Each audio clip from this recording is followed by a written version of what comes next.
Hello everybody, welcome to another Hallyu Sees It review. Today I'm reviewing Shifting Stones, a game of tiles and tactics. This is a game published by GameRight, and it is fantastic. It is for 1 to 5 players, and it's a fairly quick game. It takes about 20 minutes to play. This one has actually been published for a while now. This has been out for a couple years, but wanted to do a review of this one. This is a great family game and also just a great kind of light filler game that is really fun to play. So I'm going to provide you a review of that, and after I finish up this review, I'm actually going to record a solo playthrough. I've actually never done the solo challenge in this, the solo variant, so I'm going to record a separate video of that as well. If you're interested, we'll put a link in the description of this video. So let's talk first about the quality of components before we get to the actual game. This is comes in a nice square box, beautiful artwork throughout this whole production, right? You got this nice, I mean, all the details in this are fantastic, including the insert. You have the insert here which houses all of the 9 different tiles, which we'll talk about here in a second, as well as the deck of cards in this other part. Everything fits in the box, so very happy to see that.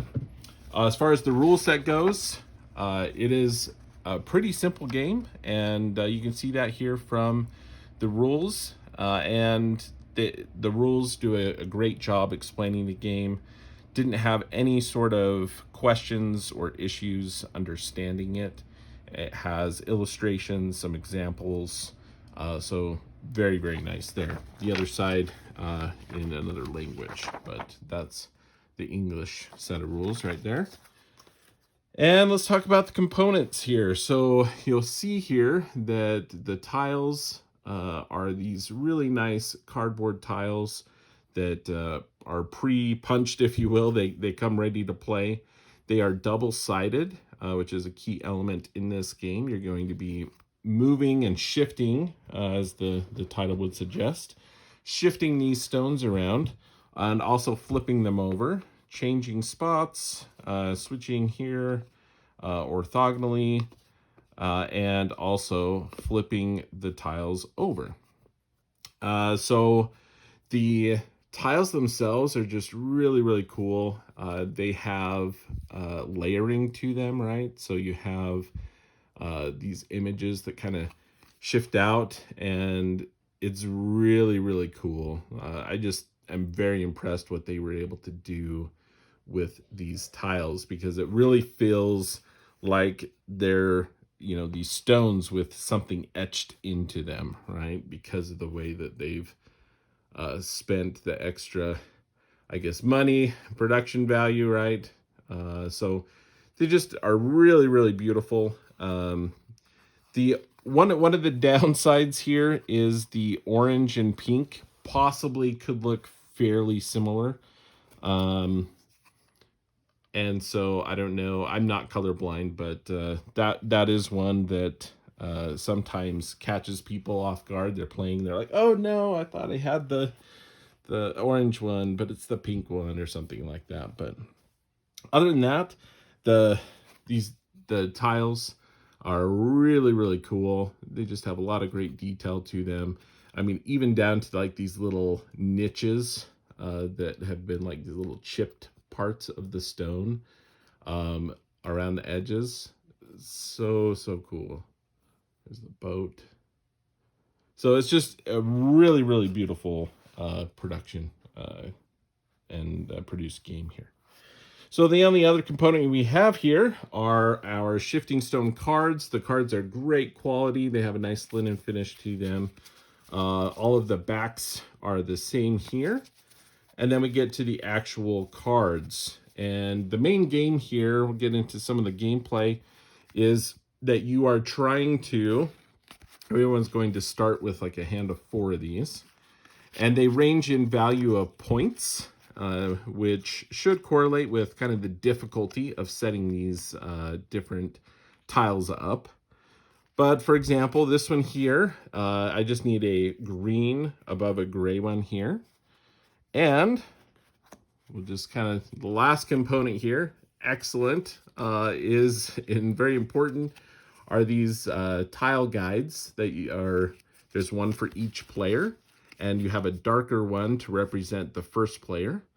As the game end trigger, as soon as someone has scored a certain number of cards, you finish out that round, make sure everyone has the same number of turns. So very, very great, very easy tool here is to have a reference card for each player, and to have the first player have one that is unique. So the one side has turn actions, really great summary of shifting stones, flipping stones, scoring a card, ending your turns. There's a skip your turn option, and the end game trigger even for all the different player counts. So really, really great reference cards.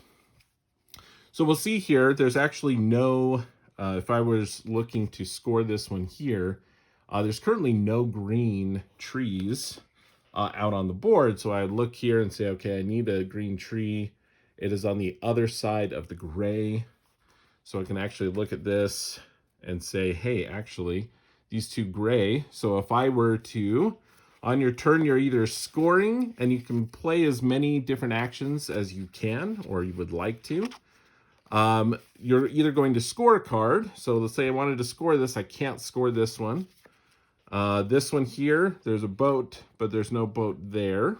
So I can't do that one. Purple boat.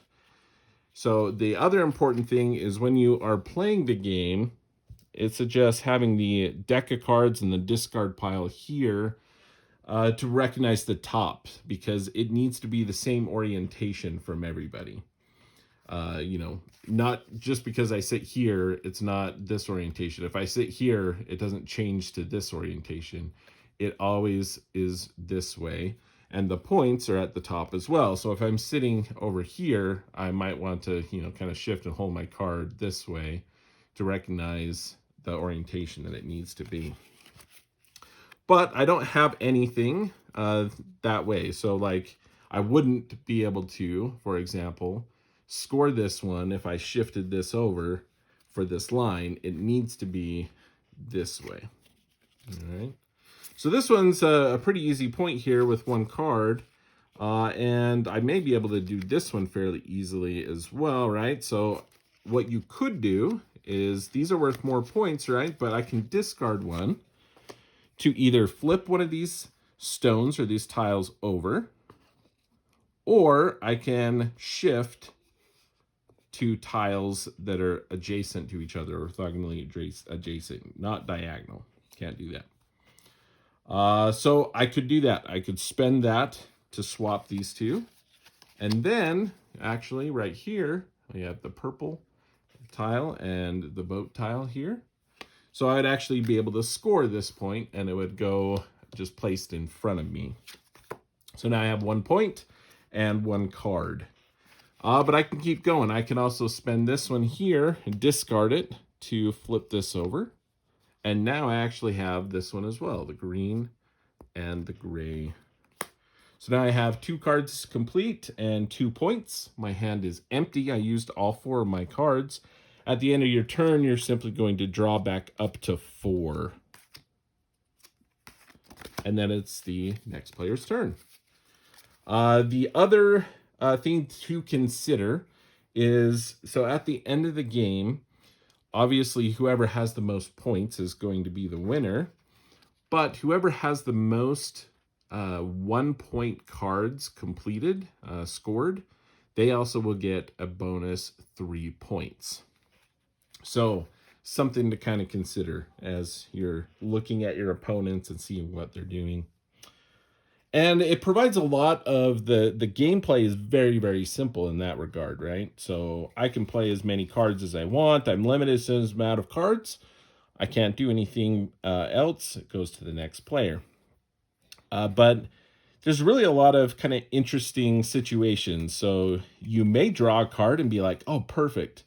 this is exactly like where it needs to be, right? If you're playing with more players, you definitely don't want to be too gung-ho and excited about that, because remember, you draw new cards at the end of your turn, and before it's your turn again, this is going to be flipped and shifted all around. And sometimes you'll be like, oh, just cringing that people shifted things. Other times you're like, yep, perfect. Okay, if you could, oh yes, you did exactly what I wanted. However, that does not seem to happen too frequently. So that's kind of the main game here. You'll see the tiles here. There's a different amount of tiles, right? So there's actually 3 of these green and gray tiles. Then we have 3 of these purple and kind of bluish ones. And then we have 2 of these, and then there's only 1 tile that is the sun and the moon tile here. Which is pretty cool. And so, yeah, that's basically a game. And you go until, depending on the player count, a certain number of cards are collected by one individual, making sure everyone has the same number of rounds. The other kind of interesting strategy here is you can kind of build up for some of these more difficult, things here. Sometimes it may take multiple moves, more than, hey, 3 moves to be able to do one of your cards. So one of the options you can do on your turn is choose to skip your turn completely and draw 2 more cards. So now you actually have 6 cards in your hand. And this gives you a lot more flexibility, right? Because now you actually have 2 more cards in your hand to either score or to manipulate the grid of stones in front of you. And so it's pretty cool. And it's definitely a good strategy a lot of times to be able to do that, at least once or twice a game, I have found. But just kind of depends on how the stones are, how your opponents are shifting things around. But it provides an interesting idea, because you skipping an entire turn, you're not scoring any points, you're not shifting the grid. And sometimes you may want to shift the grid if you see an opponent trying to shift something somewhere else. Maybe you want to shift it back. So there's some of that as well. You cannot skip your turn more, 2 times in a row either. That is a restriction. So you would then need to either play, or if you don't do anything, you wouldn't draw anymore because you're already up to, past 4 cards. But really, that's the game, and I think it is a really great game for families, like I said, and also just a great kind of lighter filler type game. And I think the production quality is just fantastic with these stones, cardboard. They're made out of cardboard. That's the only thing that would make it cooler, is like having these made out of actual stone. But they are really nice and thick cardboard, and they have a nice shiny finish with that texture on it, and it's just really, really cool. So if you haven't checked this one out yet, I'd encourage you to do so. If you're interested in seeing how the solo mode or solo variant plays through, go ahead and check out that in the link below as well. And if you like this video, give it a thumbs up and consider subscribing. Appreciate that. And Shifting Stones is a fantastic game for any family, any game that's you're looking for kind of a unique, cool little puzzle, trying to shift things efficiently to be able to score points. Very, very cool. That is how Lou sees it.